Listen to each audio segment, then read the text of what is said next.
I'm not planning on doing it for too long anyway, probably about 35 minutes. Oh, the way I remember, I can't guarantee it'll be that. That is starting off to doing 15%.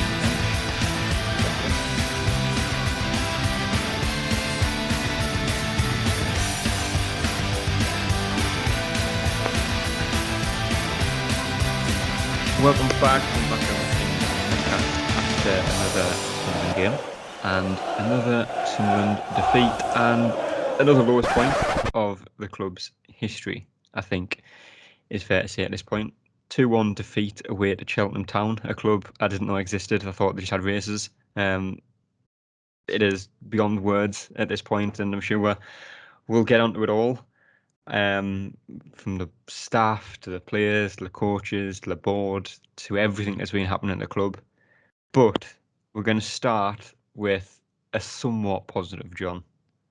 Just completely thought out there.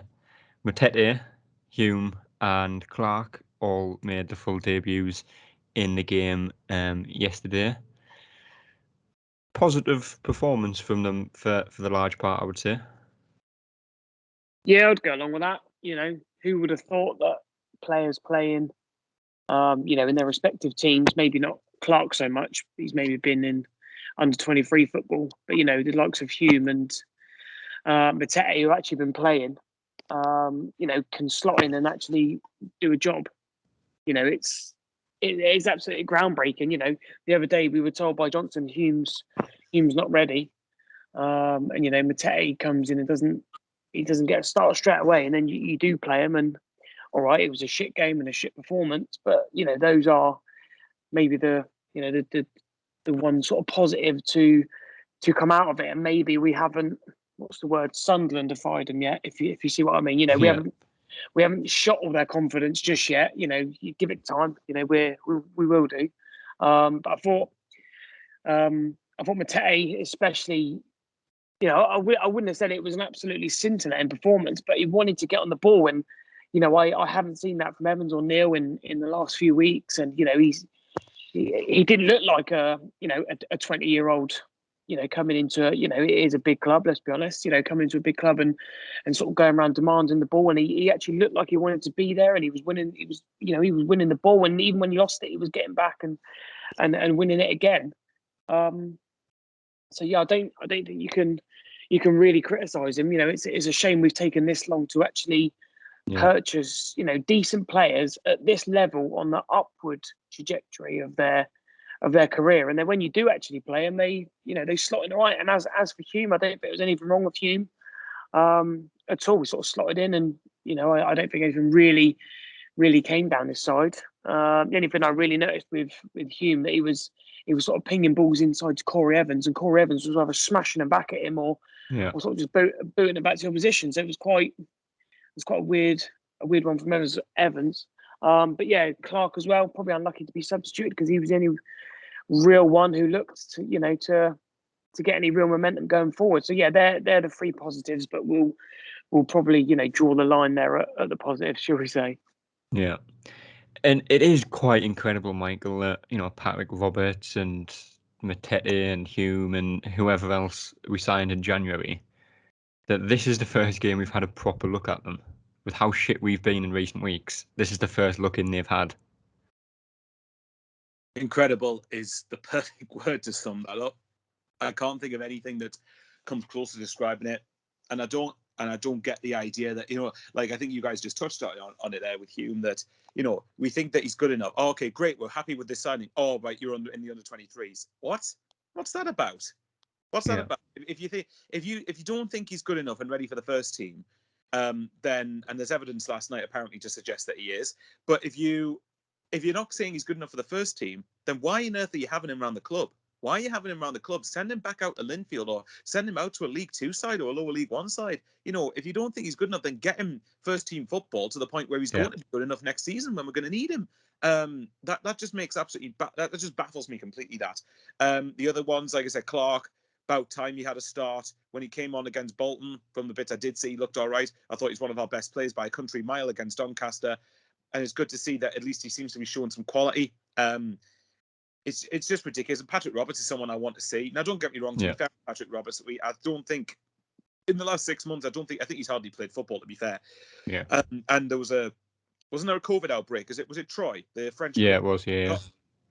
Yeah, so that maybe be factored into a degree, but the problem is that we're in a situation now where the only time he's going to get fit properly is by playing games. And if you're not going to have him in around the first team, then play him in the under-23s for a little bit, get some match sharpness, get some fitness up. That's always been one thing that I've never understood in football, and it seems to happen at Sunderland a lot, is, you've got managers or staff or whoever will come out and say, these players aren't match fit. How do you get match fit if you're not going to have any match time? Exactly. You're not going to... How are you going to get match fit if you're not going to get any games? How? Unless there's a magical alternative somewhere we haven't thought of, then how are you not going to get it? If he was playing in the under-23s every week to get fitness up, then you could understand it, because at least you're attempting to get sharpness up and get some fitness, match fitness back up, and all that sort of stuff. But the fact, if you're not going, did Roberts even come on last night?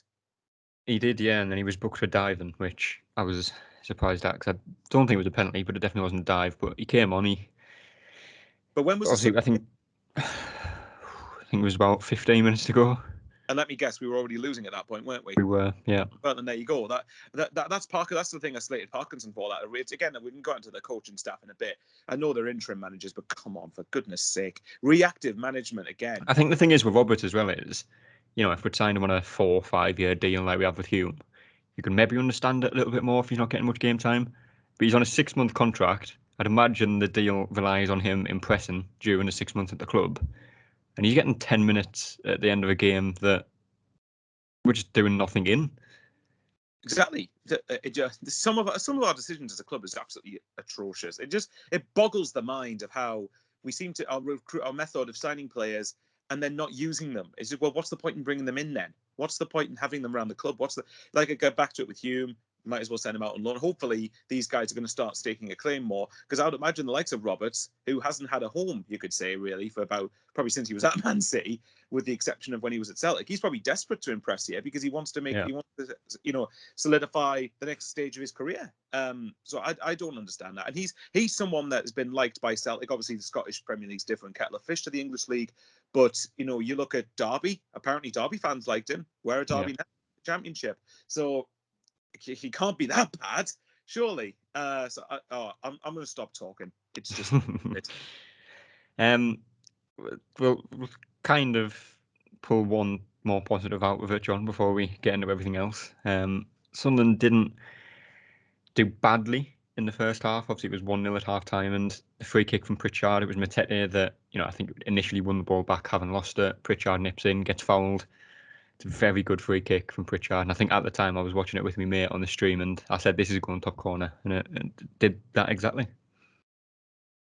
Yeah, we know Pritchard's got the quality. I think even Danny said it. It's in a really, really good position from the goal. And I was thinking, obviously, watching the stream myself, like he's just going to bang that in the top corner, and it's probably what the one piece of quality that we do actually see in the game. But like I said, there's not many positives. We're probably, we'll add that into the, the performance of the three we spoke about. And then I think you've literally just got to zip it up, and, everything else is, a shit show, so to speak. But yeah, Pritchard's quality just cannot be questioned at all. Yeah. Well, that was half time, and Sunderland were 1-0 up, and it was looking okay at the time. Came out second half, a completely different side to what we were in the first half. Pretty much the same side as to what we've been in the last 5, 6, 7, possibly 8 games. Just dreadful. Couldn't pass, couldn't tackle, couldn't win the first ball, couldn't win the second ball. Sloppy defending, sloppy mistakes, and just everything that went wrong again did go wrong. Again, the goals, I think, were both slight deflections, but I think just missing the challenges in the build-up. The first one's a long-range effort, loops over Patterson. Obviously, the second one across the goal into the far corner, and I think it was Matete and someone else who tackled each other as opposed to getting the ball. But less said about the game, the better, and more said about the situation. Sorry, more interesting, I suppose, Michael. And again, it's just another low point. And I think I said on Twitter, the Bolton game was the worst result in our history. The Doncaster game, given their position in the table and their recent form, is one of the worst results in our history. And then a 2-1 defeat at Cheltenham is another one of the worst results in our history. And that's 3 of them in the space of a week. And you compound that on top of losing 4-0 at Portsmouth, 5-1 at Rotherham, 3-0 at Sheffield Wednesday, don't you? So this basically is the lowest season of our history, even though that, and what I mean by that is that it's full of the lowest points in our history, even though in the table, and people will look at it and go, you're still mathematically in a decent position. And to a degree, I get that. We are. I said it before we came on air. And that, by the way, this is not me saying I think we'll get top 2. But the thing that's most annoying about it, of all of it, is that top's gone. I think we can all. That's definitely something I think people can agree. That's gone. If Rotherham don't win the league, they've performed a Sunderland-esque collapse to do it. They would have probably more than the Sunderland-esque collapse, to be honest. Now. Well, yeah, yeah, they would have to, wouldn't they? But Rotherham, unlike Sunderland, decide to show some competence when they should be. So Rotherham are going to win the league, right? I think that's pretty safe and hosed. But second is literally right there, and I've still got. I know this is me trying to get a rallying call, so just ignore me. I'm going to try reverse psychology. But second is right there to be grasped at, and I've got no doubt that, and I called it a while back that I thought Wigan would have a dip in form at some point. In February, their fixtures are poor. They've drawn against Oxford, lost to Sheffield Wednesday. Now, granted, that doesn't mean it'll continue because they're not Sunderland, but they are going to have a lot of games over the next 3 months. They're going to be playing every few days. If we can deal with that without getting fatigued, without dropping off, then they absolutely deserve second spot. But I don't think their squad can do that. But this is what makes it annoying. If we don't bother to win our games and win the games we should be, and let's make no mistake here, that side for me that played against Doncaster and the side that played last night against Cheltenham should be getting at least 4 points, if not 6, from those games, if it puts 100% into the game. But what I will agree is that if you look at the Doncaster game, you start a number of players that got hammered the week before. It rewards failure. That's the problem. And that goes back to the point I made at the weekend on YouTube, which is it's about standards. And at the minute, standards, what standards? There is none. And this is my point. It's so annoying because second is right there. But it seems like every team in this league wants Sunderland to grab second except Sunderland. We don't want to get second, because if we did, we wouldn't be throwing away a lead to a team that has been, with all the greatest of respect in the world at Cheltenham, been on, what was it, winless since November? Something like that. Doncaster at home, bottom of the league. Like, come on. The lads have got to have a self-respect for themselves. And the ownership have got to be called into question, obviously, with a lot of the things. I'm sure we'll get into that. Speakman, KLD have got to be called into question with leaving us short in defence. They've got to be called into question with how long it's took to appoint Lee Johnson's successor. But I think I don't think we should ever let the players get off lightly for these last couple of games, because that is not acceptable for many of them. So for my long-winded, long answer to your simple question, yes, it's another one among the lowest points in our history. And other pods have said this in particular. Don't let anyone fool you into thinking that this is acceptable, because yes, we're down here for a reason, but come on, it's Sunderland in League One. We should be able to attract the quality to help us get promoted out of this division. Enough. When is this going to stop? Yeah, and going back to a point that Michael made there, John, about in my long-winded 10-minute rant towards the start of that, about Wigan having a lot of games. Obviously, I think they're still in A Cup, potentially both cups, potentially all three. They're out of the FA Cup, but they're in the Papa John semi-final.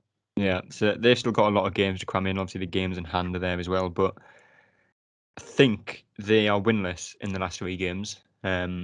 And a lot of talk was about, we're going to have 2 points above us, but we've got these games in hand. If they win the games in hand, they're X amount of points above us. They've dropped 7 points in the last 3 games. In the last 3 games, Sunderland should be picking up 9. Bolton, 15th in the table, should be winning that game. Doncaster, bottom of the table, off the back of a 5-0 defeat to Rotherham, a team that want to get promoted, it seems. We lose 2-1. Cheltenham, I'm not sure. I think I'm not entirely sure where they are. I think between 14th and 17th. The point is that they're in the bottom third themselves. Yeah, so again, another game that Sunderland have to win. If you win them games, we're looking at this as in we could easily finish top 2 here. We've caught up with Wigan. We've got Wigan left to play. We've got Rotherham left to play. We've got a couple of favourable fixtures towards the end of the season on paper. But it's the same story for Sunderland as it has been in the last 4 years. Results start going our way, and then we just seem to take complete focus away from the results that we need to get ourselves. Well, yeah, we know we've never seized, the opportunity. We've had a lot of opportunity and we've just never taken it. We don't seem to have the the mental toughness to get jobs done. We can't see out games. We've had fairly, not necessarily on paper, but we've had fairly easy games where players have been, sent off and have been down to 10 men, and you just got to manage it. And we can't. I didn't even look. I didn't know till this morning that Wigan had lost, because I thought there's no point me even watching, because it doesn't mean anything, because we're not at the point where we can seize that opportunity, and we never can. Now we're thinking about teams outside the playoffs with games in hand that can overtake, and it's the mentality is just shifting down. And it's definitely a mental thing inside the inside the team, and I think that's why we're looking at a person like Roy Keane who can. So obviously with Roy Keane coming in, I think he's the one who gives us that that mental toughness, because like I'm saying, these players are not shit players. They're very good, and they should be very good for this level, and maybe even they should be able to compete in the level above. But it seems we've not lost because I don't think we had it, but we haven't got that mental toughness that can see out games and can believe in ourselves. And even if we went 1 or 2-0 down, as we've seen it with a Roy Keane team, where he would be, we can do this. We can still win. Doesn't matter. And that's from his winning mentality. But we just cannot do it. And I think that's why Roy Keane's like the manager there. But this team are just mentally absolutely frail. They can't handle it. And again, on a sort of a side thing, they can't, like Cheltenham. Say what you want. We are a big scalp in this league. Say what you want about how big we are. At the moment we're just a shit League One team. But teams raise their game against us, and if they do that, again, we haven't got the mental frailty to raise our game to a certain level that can overcome that. And you saw it last night. We went 1-0 up. We played okay in the first half. Second half, fuck knows what was said at half time. But it couldn't have been a rocket up the arse or a let's get out there and play football, because it wasn't anything like that. We came out, we sort of plodded along, and we didn't really go for them, because if we did go for them with our options, then I think we could have won, but we didn't. And yeah, like I said, these players just cannot deal with, and it's almost a thing of playing for Sunderland, because with that becomes added pressure with teams who raise their game against us, and we can't do it. And I think with an appointment like Roy Keane, those levels can maybe sort to be ironed out, but until anything's sorted on that front, then we're in limbo again. You go to Wimbledon Saturday, and we're looking at the same sort of results, I think. Sorry for being so long. Just to touch on that last bit that you said there as well, which I think it's in the last 6, potentially 8 games, Sunderland are 23rd in the league form table. Wimbledon are 24th. So make of that what you will. But well, we know what's going to happen, don't we? Unless a big reaction comes. We said that 2 or 3 days ago. Yeah, and obviously it's been Mike Dodds in charge of the team these last 2 games, Michael. Last 2 defeats as well, our lad. And I know some people will try not necessarily defend him, but give him a little to a degree.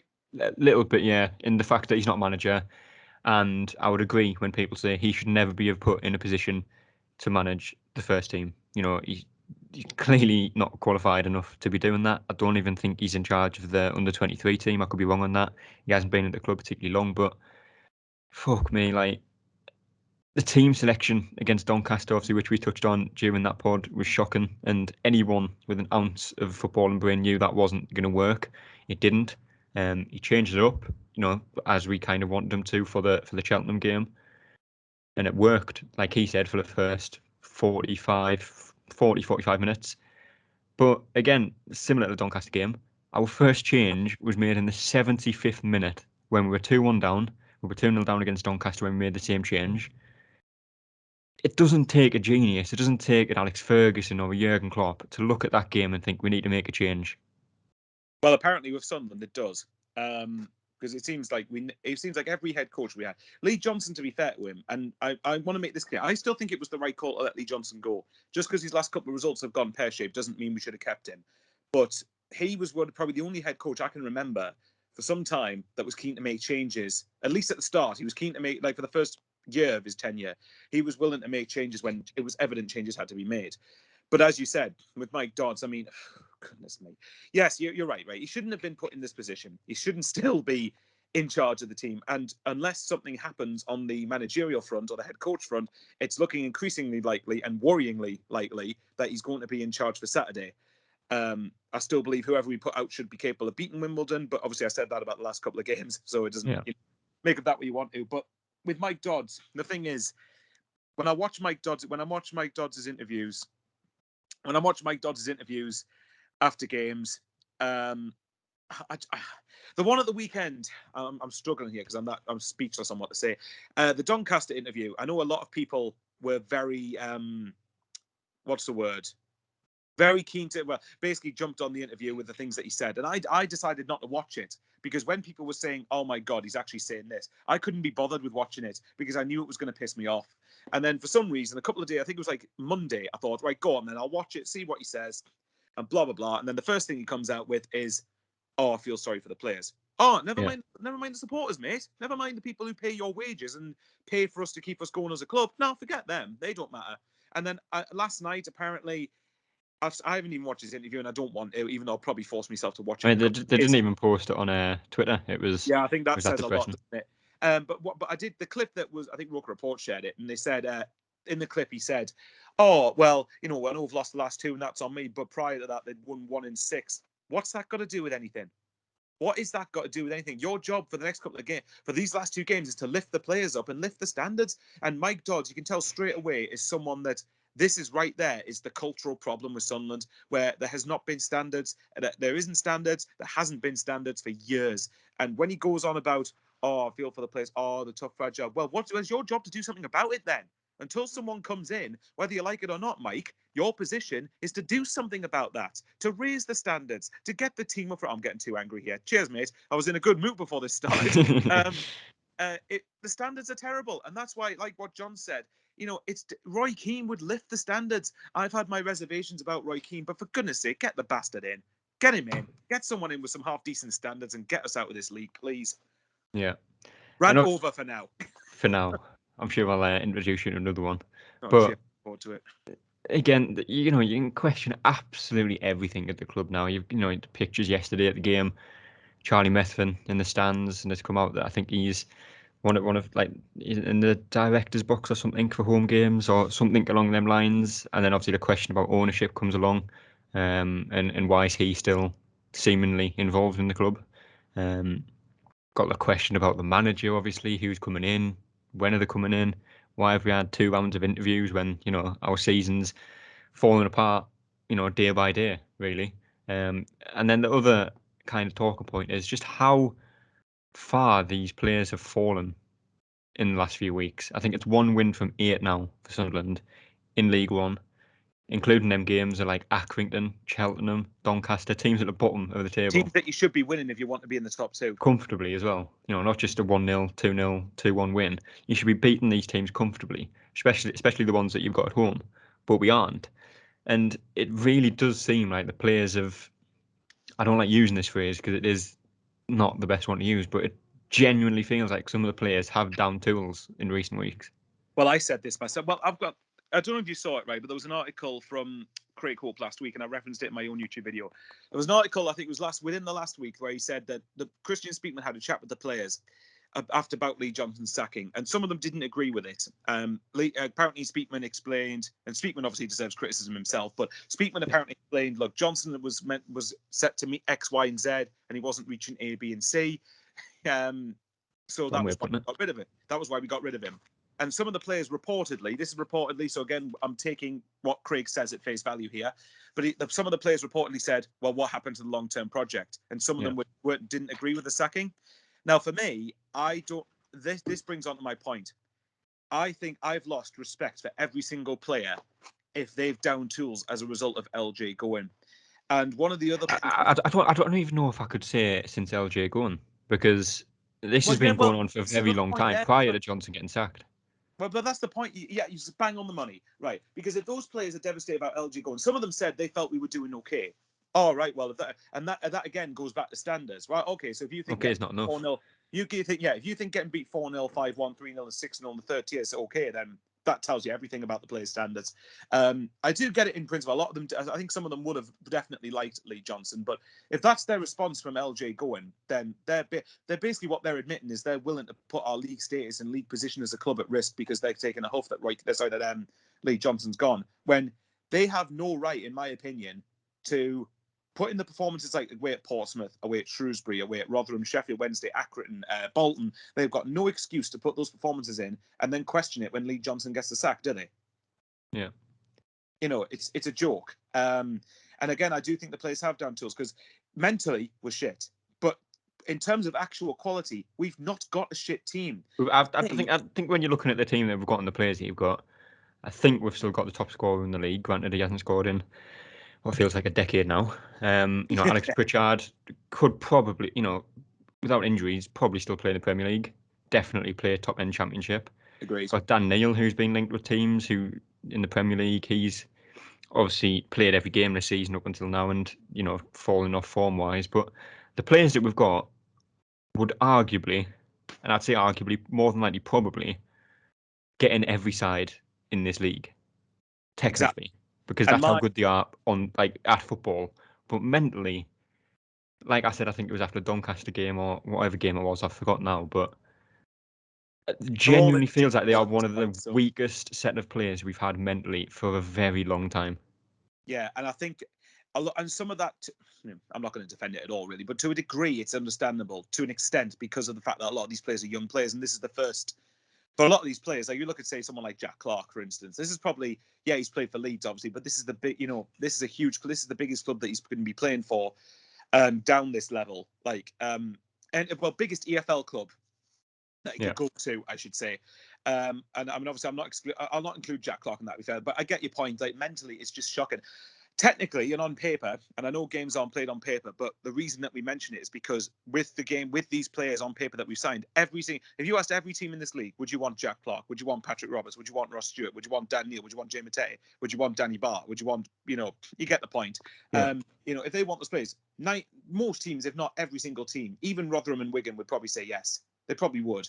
Yeah. So with that comes the expectation to be in it. And this is where the recruitment team have to be called into question to an extent, because yes, you want to go down the route of getting players young and selling them for a profit and blah, blah, blah, but you still want to have the experienced players around them to make sure that they guide them through these tough situations. And that is why I think it's a lot more than just the players as well, though, because, one of the points that always gets made regarding transfers, we brought in Will Grigg in recent years.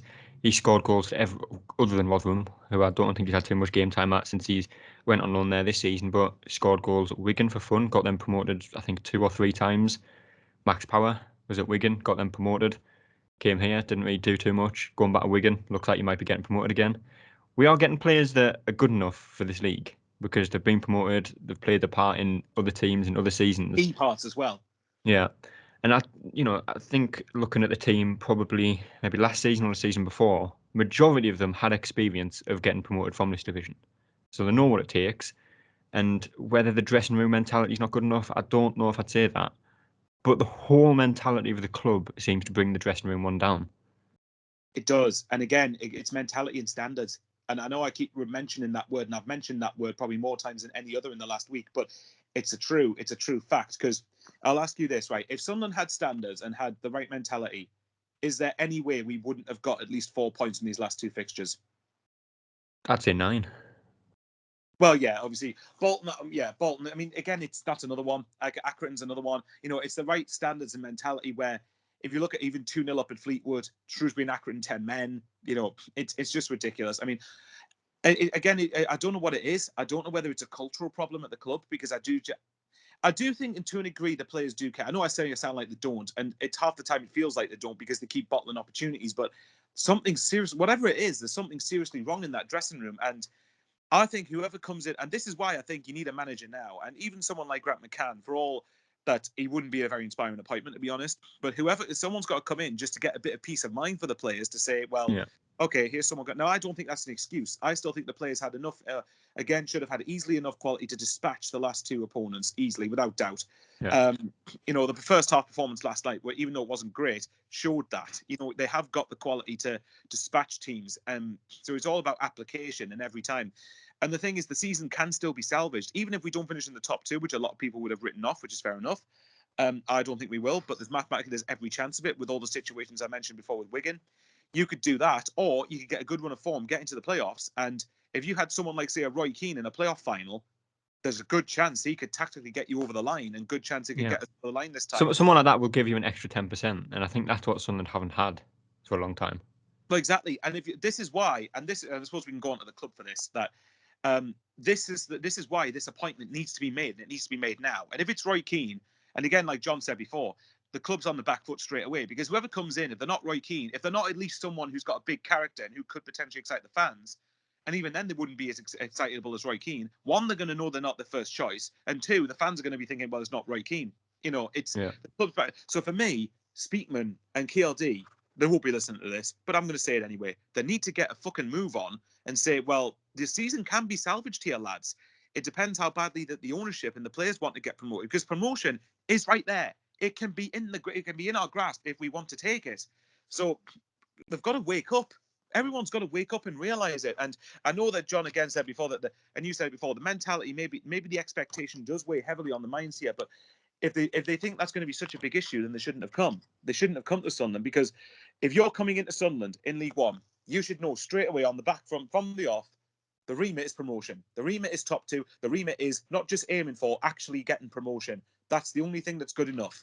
And if you can't thrive under that, then you're at the wrong club. Yeah.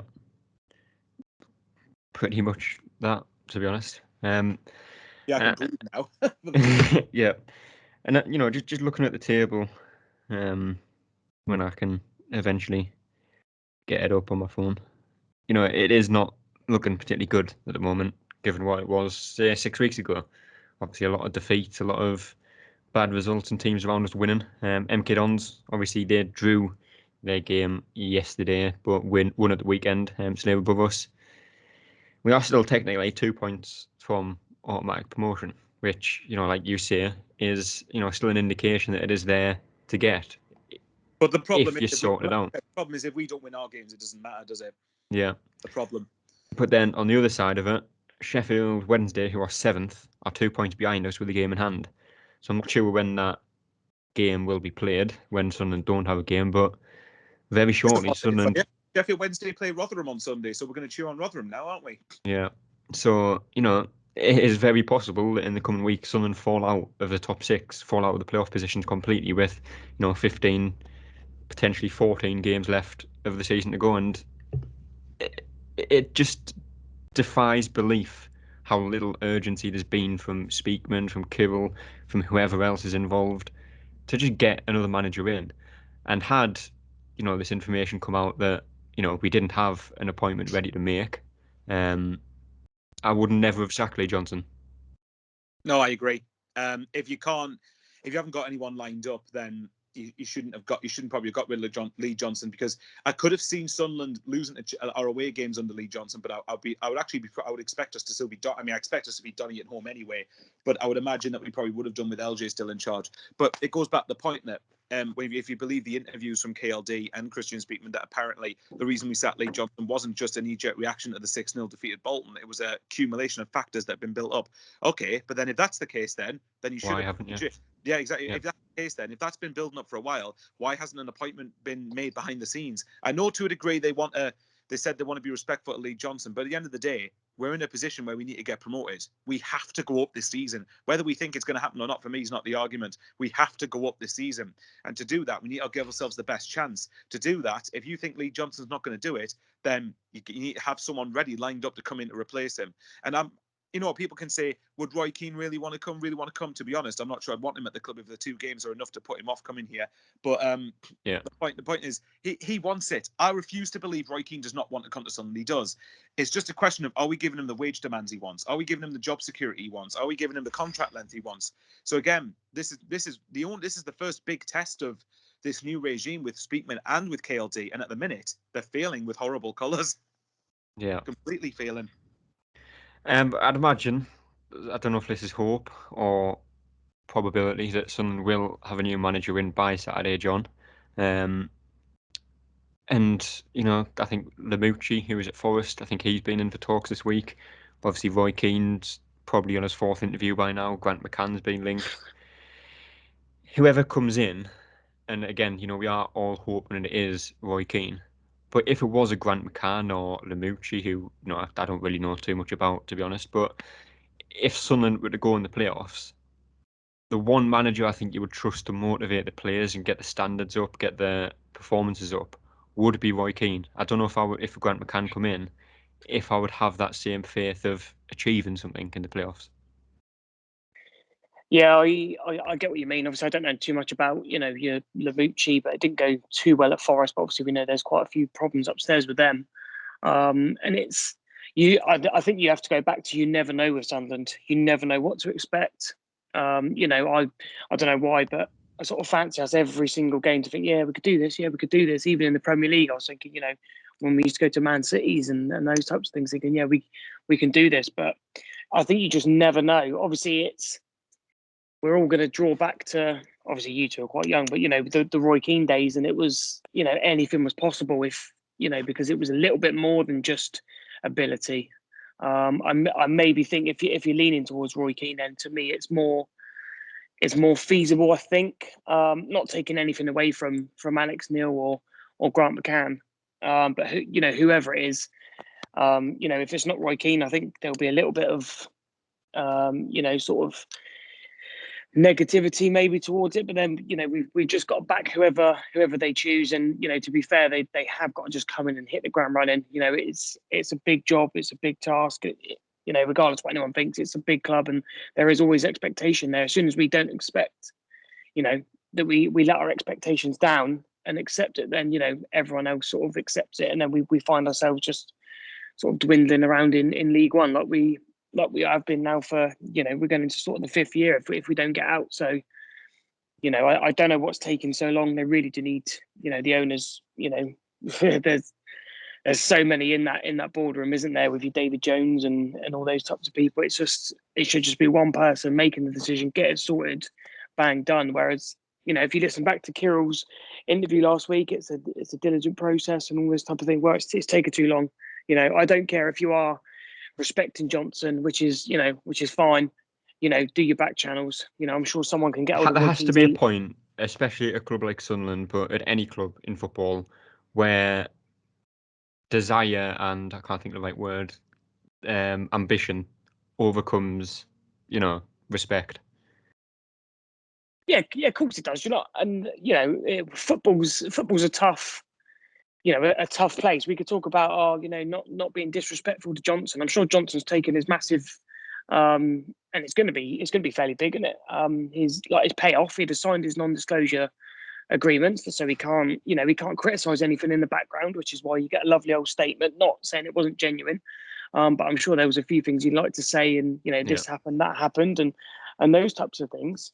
But you've got to do your back channels. There's nothing wrong with back channeling and going through those and saying to Keane, well, how much would you want? What would you want?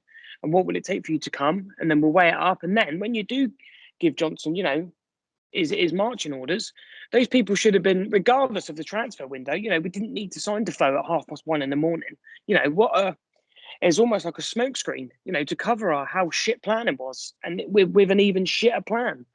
We've divvied about in the transfer windows by all accounts, with the Peterborough, manager and chairman coming out and telling us how we dicked about with Beaver. So not everything's as rosy as Speakman likes to come out and give us these rosy interviews, instead of sometimes a bit of honesty is good, and just saying, look, it is, we did get this wrong, we are struggling, we're learning from it, and you go, yeah, fair enough, but you try and pull the wool over people's eyes, and then it does unfold, and obviously we're seeing now who is making the decisions at the club, who is doing the hire and firing, and whose decision was it to bring back Defoe and to bring in the new manager, and is it going to be Keane? Is it good?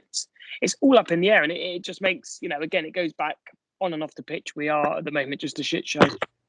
Yeah, I think we'll leave it there for this one. The longer we go on, the more we'll just repeat everything we've said this year, really. So much lasting just half an hour, which is very depressing, I know.